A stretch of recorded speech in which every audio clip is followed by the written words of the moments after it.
Hey, Taryn. Hey Ben, How are you? I'm good. How are you? I'm good. It's been a busy week, though. Yeah, it's been super busy. Yeah, and you've been doing a lot of research. So, Yeah, I've been following this case. yeah. What Yeah, case? Oklahoma moms. Yeah, the Oklahoma moms, the ones that went disappeared, what, Yeah, a month ago now? it's been 3 weeks. It'll be 3 weeks, 3 weeks. like tomorrow, I think. Yeah. Yeah. Well, I mean, before we get started, let's just welcome everybody to Walking Between Shadows. Hey y'all. Hey, y'all. Hey We're your y'all. host. I'm Ben. I'm Taryn. Yeah. So, what you got going on other than that, Taryn? It's 420. It is 420. I'm sporting my 420 hat. You know what impressed me, though? What's that? You did not forget to leave milk and cookies out for Snoop last night. Did not forget. I cannot forget. I'm a loyal fan of 420. Yeah, so for all of you out there who want to get real about 420, just remember you got to leave milk and cookies for You gotta Snoop Dogg. leave those milk and cookies. Uh-huh. That's right. Got up this morning, wasn't a milk, nothing left, not even a crumb. No, not a drop of milk, no crumbs. You know that's how a stoner done come through your house. Come on through. But he left rewards. Oh, he did. Yeah, Well, sure did. but all the right kinds, right? All the right kinds, of There you course. go. The appropriate kinds for 420. Yeah. So, yeah, So what's going on other than that? that's about it. Yeah. I mean, like, we got out today. We went up to the flower. Is it the Flower Fest? 420 Flower Fest? Yeah, that's what they call it, the 420 Flower Fest. Up at Relief here in, that's in Belton, right? No, it's actually in Grandview. Grandview. Okay.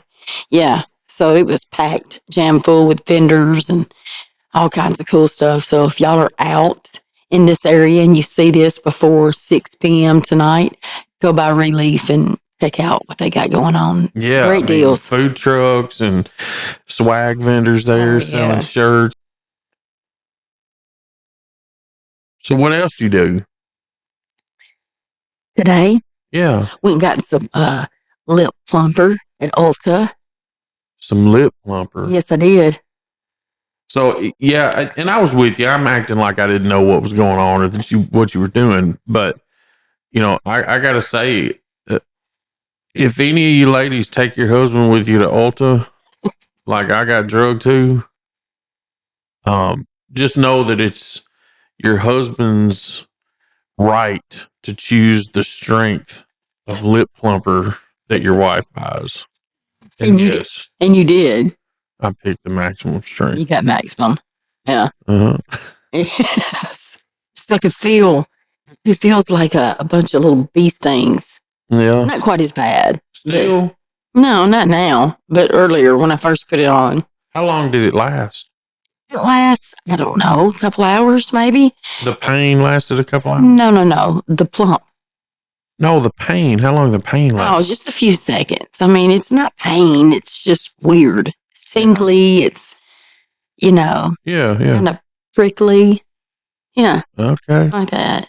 All right. So, did that. Well, And I appreciate you going with me. Of course.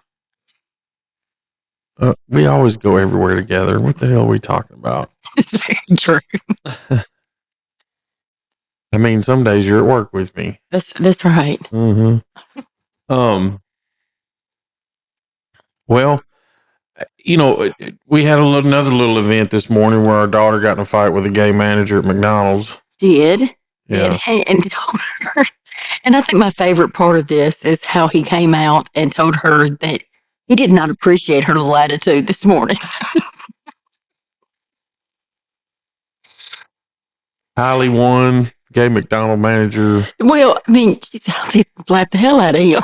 Uh-huh. You better not. You might want to just drive on through. Of course, Lincoln's in the background screaming, "I want to go." Uh-huh. Yeah. Get my caffeine in so I can raise hell. Yeah. And Tylee wasn't nervous at all with all the shit going down. No. It doesn't affect her. Uh-huh. It doesn't affect her. I mean, she just slams it out and takes care of the next problem. Yeah. Oh, Lord. Well, there's always something. Always something. Mm-hmm. Always. At least it ain't always something bad. No, it's just something silly. I'm talking about with us. Oh, no, we don't. It's pretty chill here. Mm-hmm. Yeah. It's pretty laid back. Is Goosey Garcia laying around anywhere? He's over here beside me. See his tail. And, Well, it's 420, so he's taking a day off. he's taking it off. It's a huge holiday here at the Elliott house. I'm He's cooking, you're smoking, Garcia's We had a little, chill. from our drink, you can tell we had a little Popeyes earlier. What goes better with 420 than Popeyes chicken? Yeah, exactly. Nothing. I mean, you can't think of anything. Yeah. So, yeah.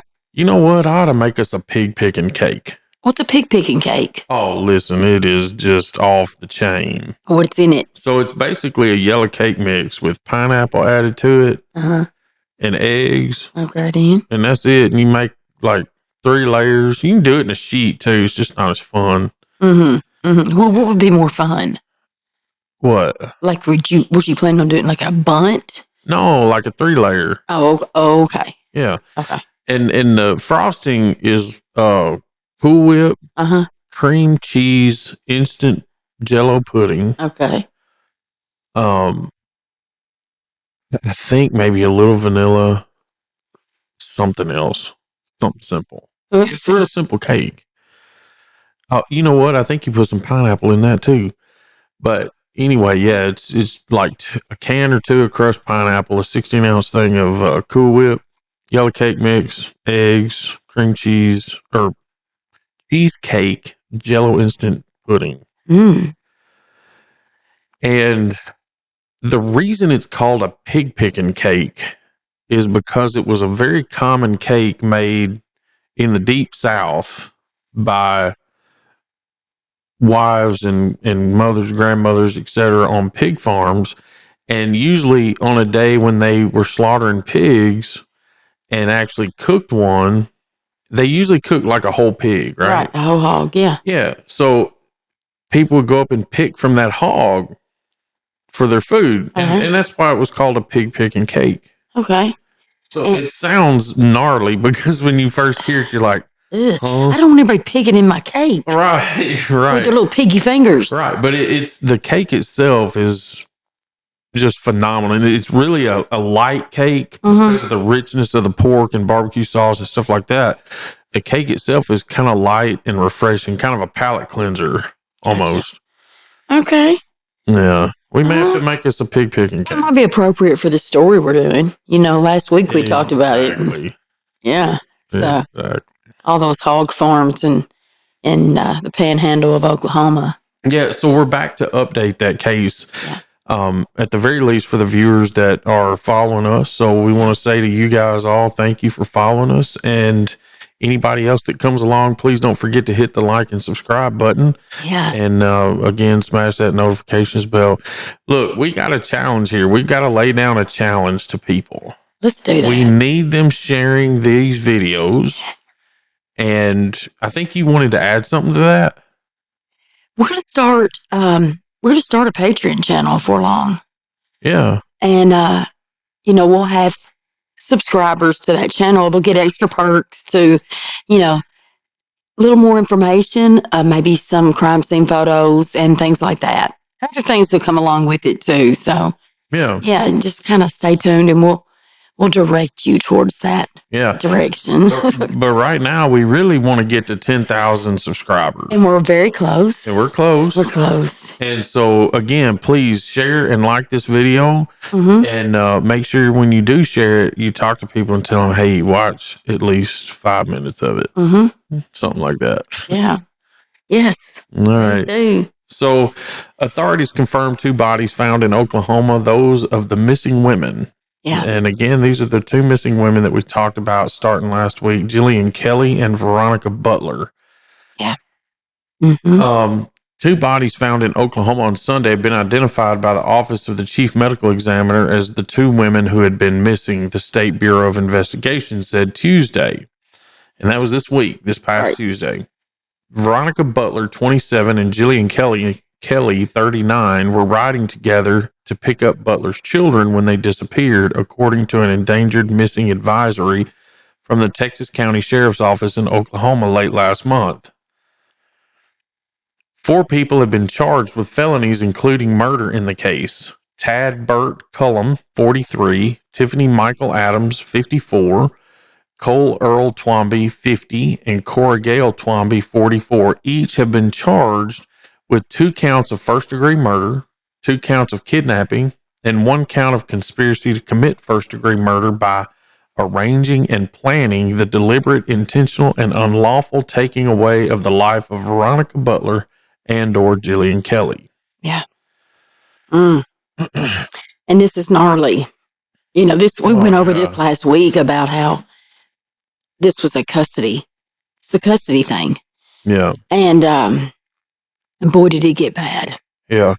So, the first thing that I want to do, and I think what we should do, we've got the affidavit in the case.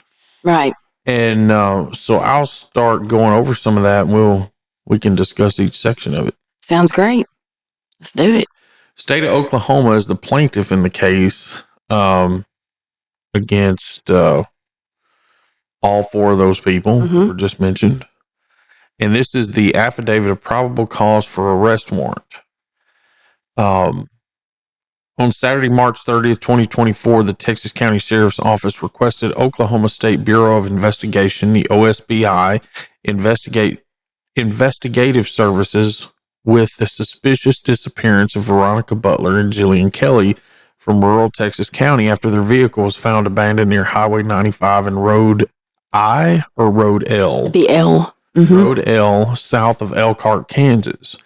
Butler and Kelley were traveling to Oklahoma from Hugoton, Kansas. So, all right there. We covered in the first one. I just want to remind everybody, this place is so desolate. There is just nothing there. There's barely trees unless there's a house nearby. So Veronica was from this area of Oklahoma. Her ex-mother-in-law had custody of her 2 kids, and Veronica and her supervisor, Jilian Kelley, go down to get the kids before a birthday party. Veronica's family was having a birthday for one of the kids. Yeah. Veronica was picking up the kids from the ex-in-law and grandma, Tiffany Adams. And Tiffany Adams is kind of the main character in this whole thing. Yeah, Granny. Granny was a mean bitch. Oh. Interviews were conducted related to their disappearance, and it was discovered that Butler was in a problematic custody battle with Tiffany Adams for the custody of Butler's 2 children. The father of those children was Wrangler Rickman Adams' son. Butler's visitation with her children was court-ordered to be supervised every Saturday. Adams had a particular person she preferred to supervise those visitations, and that was Cheryl Brune, or Bruna. Brune. It's Brune. Okay. The court ordered Adams to pay Brune to supervise visits if that was who she wanted to be present. Otherwise, Butler was to choose and pay for the person to supervise. Adams said Brune was unavailable to supervise the visitation on March 30th, 2024, so Butler was required to arrange the supervision with one of her 3 approved individuals.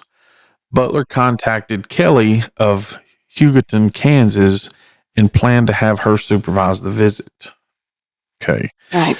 So Butler, the mother of the kids, the former daughter-in-law of Tiffany Adams, and so she actually contacted pastor's wife, mother of 4, 39 years old, very well respected in the community, and one of 3 court-approved supervisors that could go down with Veronica and supervise.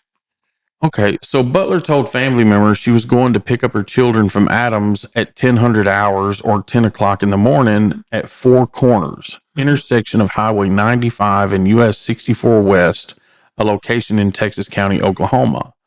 Butler and Kelley left Hugoton, Kansas, and traveled to Highway 95 and Road L, about 5 miles north of 4 Corners. Butler and Kelley arrived at that location at approximately 0940 or 9:40 a.m.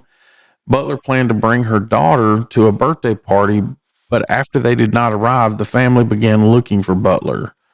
Melissa and Joey Padilla who were Butler's family members, located Butler's abandoned vehicle just west of the intersection of Highway 95 and Road L. The Padillas then contacted law enforcement at 12:09 hours or 12:09 noon. Mhm. An examination of the vehicle and areas surrounding the vehicle found evidence of a severe injury. Blood was found on the roadway and edge of the roadway. Butler's glasses were also found at the roadway south of the vehicle near a broken hammer. A pistol magazine was found inside Kelley's purse at the scene, but no pistol was found. So, why would Kelley have a pistol magazine in her purse? Well, she carried a gun with her. Her husband did state that when she left, she carried her gun, and she had it for protection. Yeah. Yeah, it was an open carry state. I mean, not an open carry, but a carry permit, right? Yeah. So she had her permit, and she was carrying that for protection. Well, so I guess really my question becomes, Veronica must have briefed her, or she must have, through prior experiences, known that these people could be rough. Dangerous. Yeah. Yeah, and I wonder how much Veronica did, tell her. I don't know if this was the first time that it sounds like this Brune lady, Cheryl Brune, seemed to be the one that normally went to the visitations because that's who Grandma wanted. That's who Tiffany wanted. Yep. And whatever she wanted, it seems like she started getting quite a bit of what she wanted. Yeah. So, I mean. And there's more about that. Right. So this was at, not at Four Corners store, right? This was on L Road. Well, it was at the intersection of 95 and L, about 3 miles away from Four Corners. Okay. Yep. So Adams told OSBI that on Friday night, March 29th, 2024, Rickman and Butler's children stayed the night with Barrett and Lacey Cook. Adams said she planned to pick them up that morning before visitation. Adams said she called Butler at 0900 hours to confirm the meeting, and Butler told Adams something came up and she was not going to make it. Butler's phone records confirmed the call occurred. However, at the time of the call, Butler was in Hugoton, Kansas, in the process of picking Kelley up to go meet Adams. Adams stated she was home at the time that Butler and Kelley went missing. Adams picked the children up before 1200 from the Cook's residence. So the kids were spending the night with a friend the night before Veronica was to pick them up. And Tiffany claimed to law enforcement that when she got a phone call at 9 a.m. from Veronica, right? Saying, something's come up and I won't be there. This is what Tiffany's told the police at first, right? And so I wonder what that phone call did go about. Like kind of, maybe Veronica was telling her that I'm picking up Jilian. Well, but there was some speculation too as to why Brune couldn't be there and why all this went down the way it did. What was that? Well, that's not true.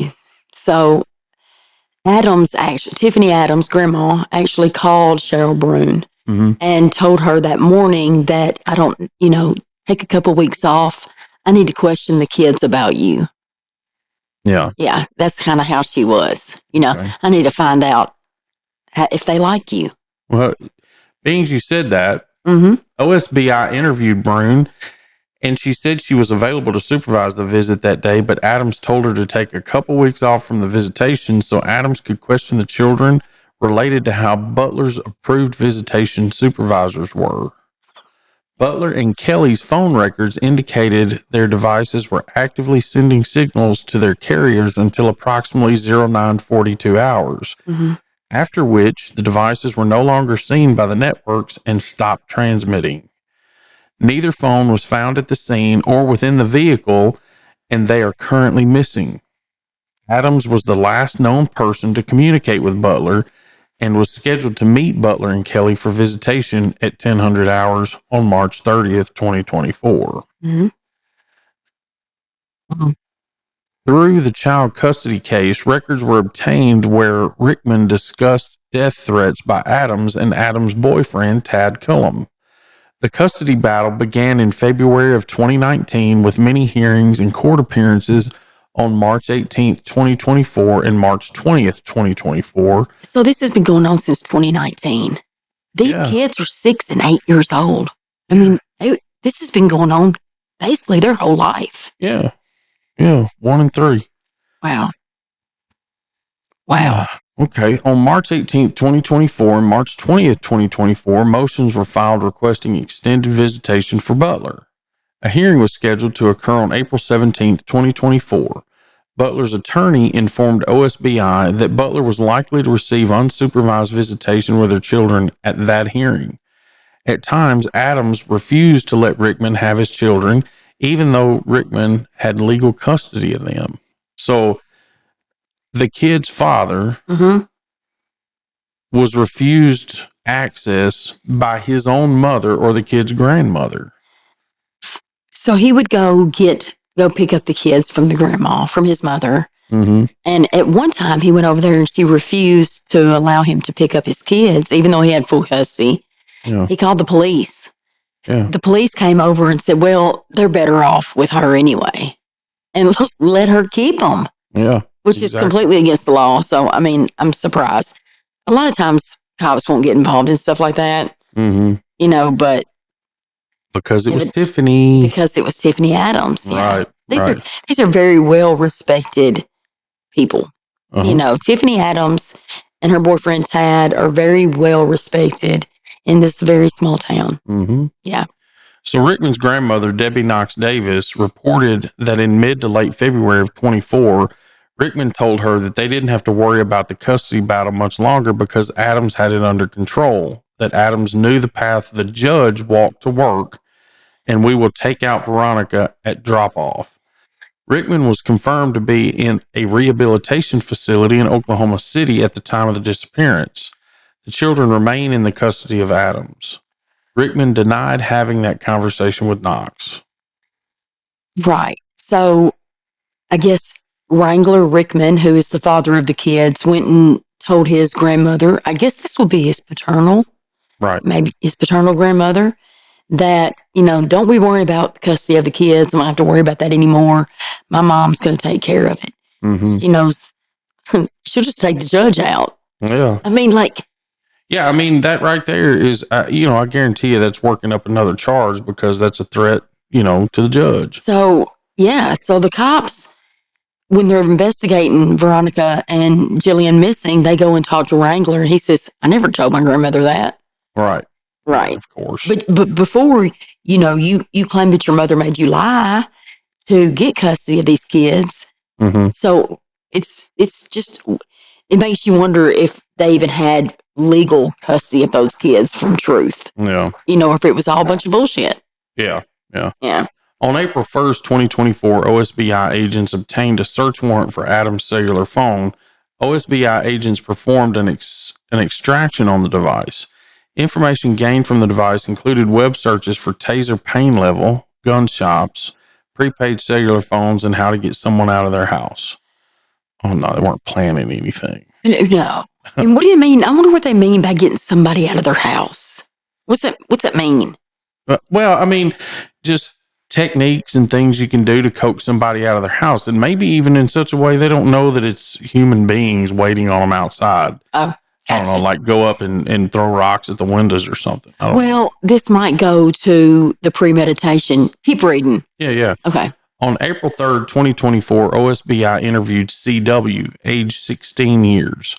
CW is the daughter of Cora Twombly and Kobe White.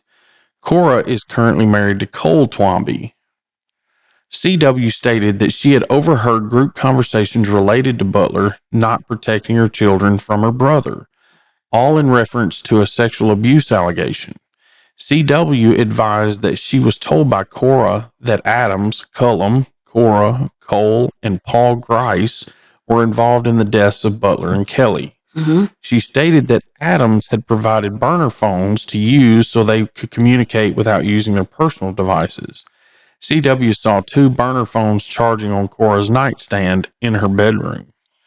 CW described Cora, Cole, Adams, Cullum, Paul Grice as being part of an anti-government group that had a religious affiliation.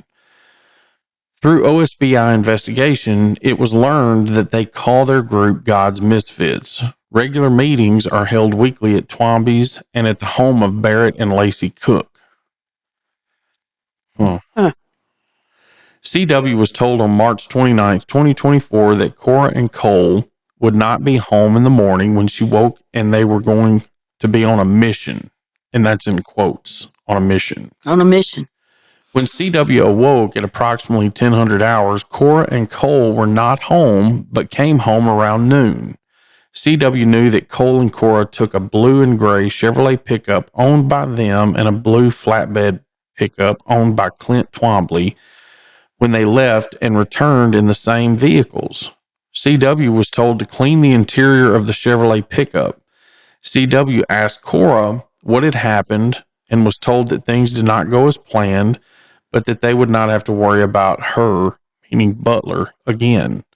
CW was told that Cora and Cole blocked the road to stop Butler and Kelley and divert them to where Adams and Cullum and Grice were.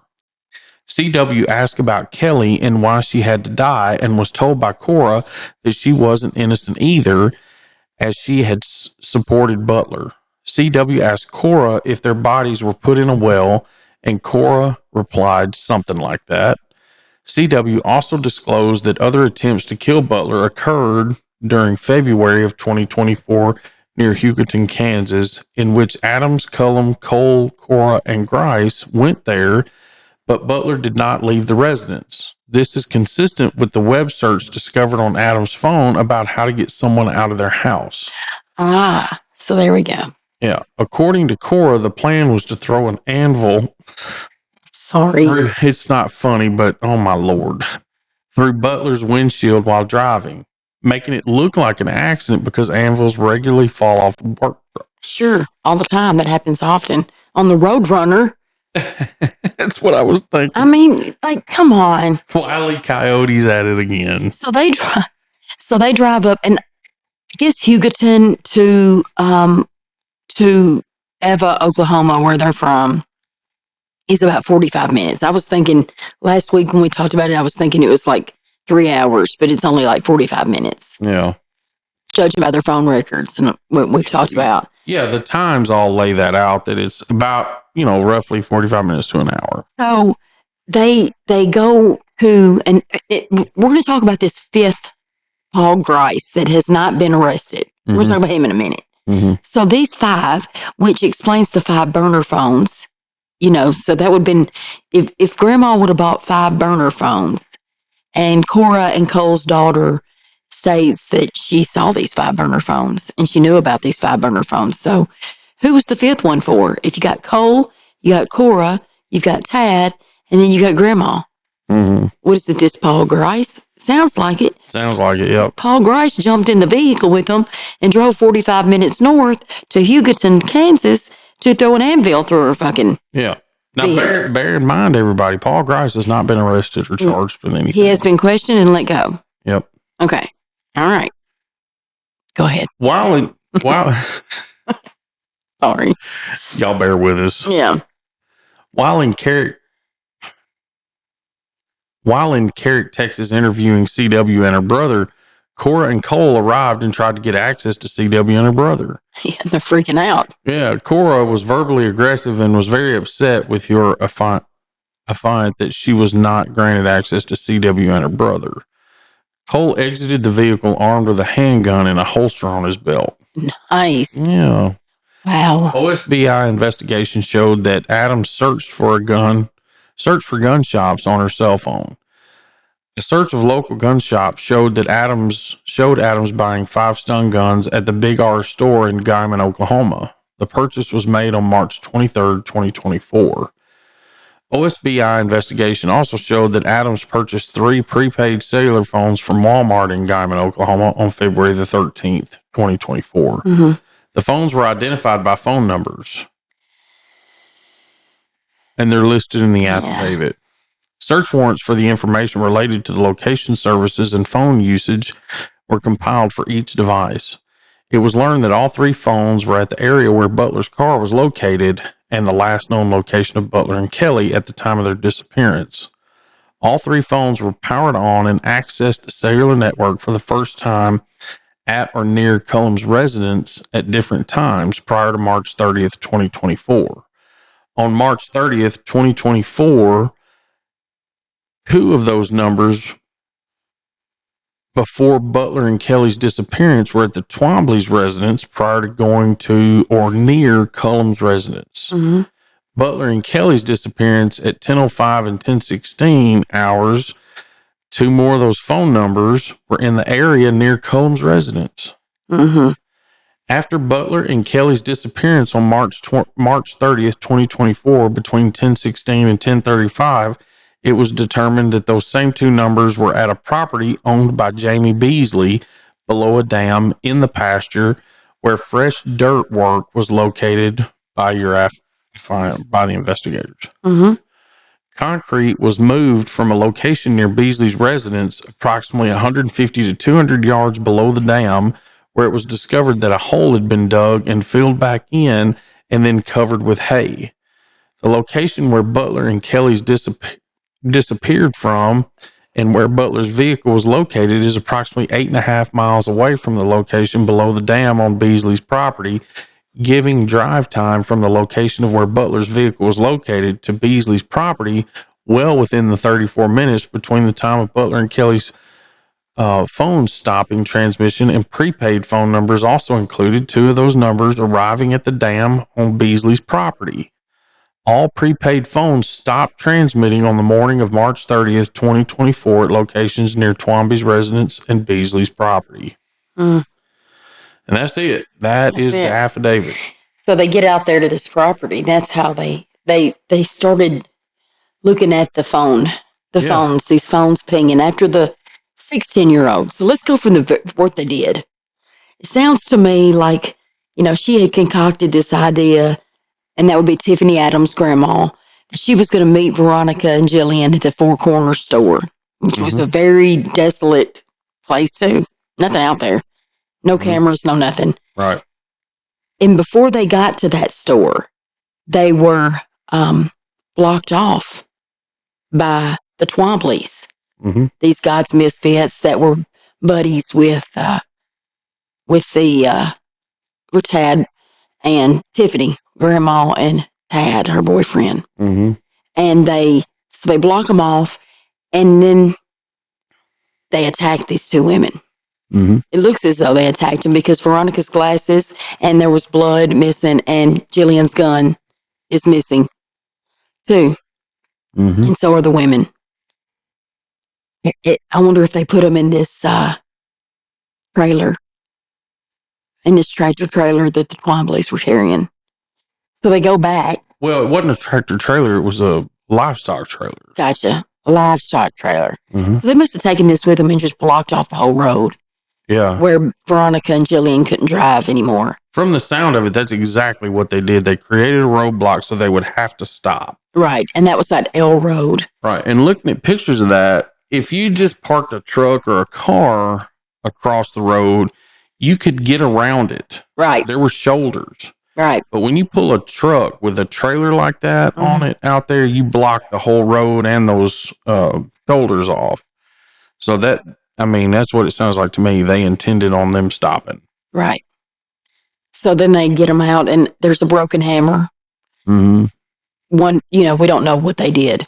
We don't know if they were shot there or if there was blunt force trauma there with the hammer. We just know the glasses of Veronica were left there, and their bodies were gone. And the blood. So there were pools of blood found on the road and on the shoulder. Mm-hmm. Yeah. So maybe one on each side of the car. I don't know. We don't know the disposition of the car and where it exactly was. So I guess that's when the FBI starts picking up doing the phone research. Mm-hmm. And they're able, this 16-year-old daughter of Cora and Cole, which would have been Cole's stepdaughter, I believe, goes in and is telling them, it's tying this together. They have these burner phones that they purchased back in Walmart, back in February. And they were able to find these burner phone numbers and track these calls and these pings. Yep. And they were able to ping it to some property that Tad Cullum was leasing from a man by the last name of Beasley, right? Mm-hmm. And so he was just leasing this property, paying rent on it to his farming. Mm-hmm. And evidently, I believe I had heard somewhere before that Tad had gotten like this skid loader or something. That is that what they're called, that digs? Mm-hmm. And they went 10 feet deep, 10 feet deep, Mm-hmm. and put Veronica and Jillian's body in this 10 feet deep hole. Mm-hmm. I mean, which is horrible. Um, but they were able to get those pings. All those 4 phones were out there around the time that these women would have went missing. Mm-hmm. Mm-hmm. God, it's horrible, and like all of it's horrible. Mm-hmm. There's more to it though.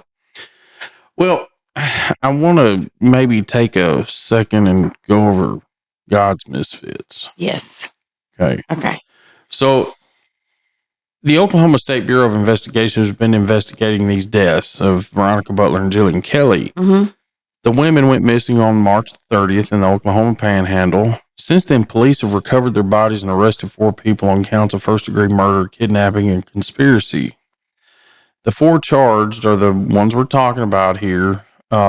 Belong to an anti-government group called God's Misfits that held regular meetings at members' homes, according to a probable cause affidavit for an arrest warrant. Much about the group has remained a mystery, but social media posts by the suspects suggest they've been part of the group since last year or late last year. So they haven't even been a part of this group that long. Right. On October 5th, Cole Twombly posted to Facebook that he just left an awesome prayer in the park hosted by the Misfits in Keys, Oklahoma.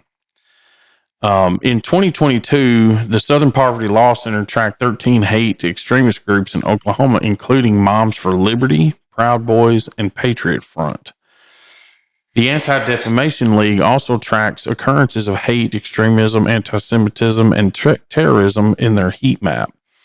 Though incidents in the state overwhelmingly occur in Oklahoma City and Tulsa, 2 occurrences of white supremacist propaganda spread that were noted in the area where the suspects lived. On March 24th, 2023 and August 14th of 23, the ADL reports that the white supremacist group Patriot Front distributed propaganda in Boise City, Oklahoma, which isn't that far. And so a lot of people online have put this out as, God's Misfits or God's Misfits. Yeah. It's a group, but there are groups of God's Misfits in other places, specifically South Carolina. Yeah. And the pastor of the group in South Carolina is Preacher Squirrel. Okay. Yeah, like a squirrel. Yeah. Okay. So a pastor in South Carolina who goes by Preacher Squirrel has run a website and a YouTube channel with his wife called God's Misfits for several years, according to the ministry's website. He focuses on sharing God's love, Squirrel told a media outlet, and he didn't know anything about the case until strangers started sending him angry messages. On the God's Misfits Facebook page, Squirrel further clarified that he and his wife are not connected to groups in Oklahoma and encouraged followers to pray for the Oklahoma families. So, God's Misfits, it sounds like, this just was a name they came up with to organize under. And, we talked about last week them being sovereign citizens. Mm-hmm. I think they're using that church to not pay taxes. Yeah. Yeah. Man. Well, and, Gracious. it gives them a reason and whatnot to deflect from people paying attention to their meetings. Oh, that's just a religious group. No, it could be a lot of different things than just religious. Sure. And I looked through, each one of these people's Facebooks. Mm-hmm. Tiffany Adams. Oh, it just makes me sick. There's a lot of posts about if you're a Christian, then you should never dodge out of political, rights. You should be involved in politics if you're a Christian. Mm-hmm. And because but you're a sovereign citizen. Yeah. You know what I mean? Like, so why should you be involved in politics at all? But Tiffany Adams was involved in politics in her town. Yeah. Wasn't she, what was she like? Well, remember we looked at, Well, I don't know. I don't know that she held any offices. She was just very closely related to helping with campaigns for some of her friends, being the Republican Party.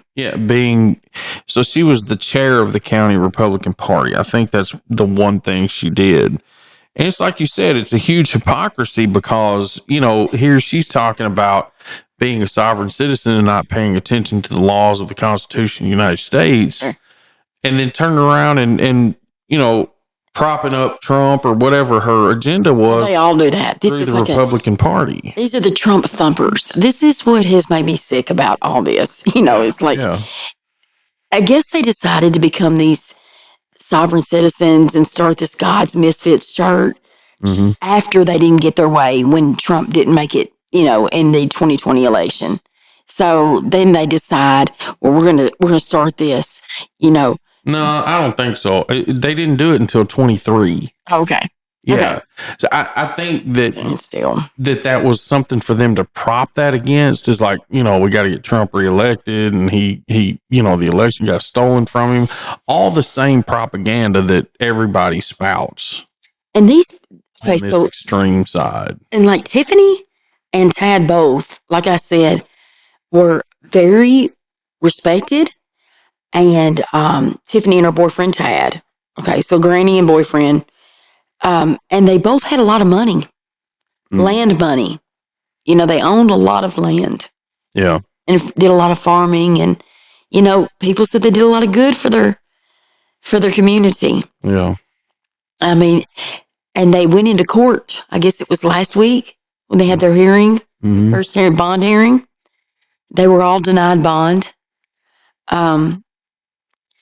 And there was there was like some issues going on in the courtroom with the families. I know that Veronica Butler's dad, there was a lot of shouting and wanting to go across and get them.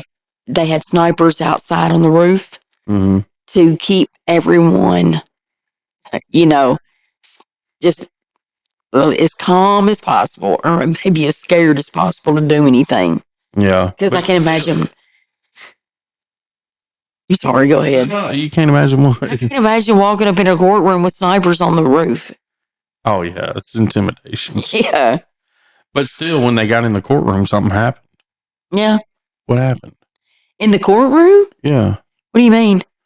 Didn't somebody try to physically attack another person? Well, no, it was just more a verbal and trying to get across to the defendants. Oh. Like behind they're behind, they sit in the seated area back there. Yeah. Yeah. And him the father of Veronica, just trying to get to them. Mm-hmm. Yeah. I gotcha. But there was so much. Well, I guarantee he still had hostile intentions. Oh, I'm sure. I would too. Yeah. Yeah. So it's going to be interesting. I mean, what's the outlook? What are we waiting to hear? Like, we still don't know the true cause of death for the girls. We don't know the cause of death. We don't know if they were shot. We don't know if they were stabbed. We don't know. Right. We don't know. And we don't know if there's going to be more charges. If any other people. Right. Why this Paul Grice got let off when he is named in the whole plot of conspiracy. So did you named their charges, right? Okay. Yeah. So he let him go. Is he going to turn state witness? Probably. Yeah. Don't you think? It sounds like he could. Why else would they let him go? And then you think, they're facing the death penalty. Yeah. See, with people in these interviews that this affidavit was generated from, they plugged Paul Grice in several locations in these events. So that's enough to be conspiracy on his part. Why is he not sitting in jail on just conspiracy charges right now? And 5 stun guns, 5 burner phones. So like I said, there's 4 that's been arrested. Who's the 5th burner phone for? Was that Paul Grice? Did he have it? It could be. Could be. Was he out there whenever these women were kidnapped and murdered? Could be. We don't know. Yeah, I'm blown away at these people and the audacity to go tell your 16-year-old daughter. It's like you were trying to have her fear you as well. Yeah. And I looked through the Twombly's Facebooks as well. And, very, very family oriented, it looks like. Raised little blue healers. And, you know, the Cole was reading the night before Christmas at Christmas this past year to all the kids at church. Mm-hmm. So, I mean, it's like, what the hell? It's these people really have not been in that much trouble before. Mm-mm. I mean, last week I said that they were trouble and that Tad went around pointing a gun at everybody, but I think that's about it. I think that's all he ever did. Yeah. And it's like he got with Tiffany Adams and they all got around Tiffany Adams and she talked them into killing the two mothers of 6 children, just like that. Mm-hmm. I mean, Tad's sister was out, or Tad's family was outside of the courtroom when they went in for their bond hearing. And she was yelling, there's no way that he ever did anything to a woman. He would never hurt a woman. Yeah. And that's what the people in the town thought of Tad Burt Cullum. Yeah. And like I said, going on Cold Quambley's, it just looks like they weren't about that life to hurt someone. It's disappointing. It's disappointing. Yeah. And then you got grandma over here that was feared. Yeah. Was feared. So why the battle for the kids? Why did grandma want those kids so bad? Because I don't know, is it control? Sounds like she likes to be in control of people. Yeah. Just like she did this group. You think there was money involved? There's absolutely something. Yeah. I mean, when people carry that title of power, if they carry that title around, there's a form of intimidation that comes along with that to people that don't have that much. So was Cora and Cole kind of felt like they needed to do something for Tad and this woman, Yeah. the Tiffany grandma, did they really feel like they needed to protect these kids, or was it her? Yeah. That wanted to be in control so much that she played mind games with them and made them believe that that was the thing to do. Yeah. We have to do this to protect these babies. Either that or they're going to go back to this. Their mom's going to let them be abused. And now that I'm hearing all this and how the police have allowed her to run shit with this custody, it makes me wonder if any of those allegations towards Veronica's brother were ever true. Started back in 2019, those babies couldn't even talk. Yeah.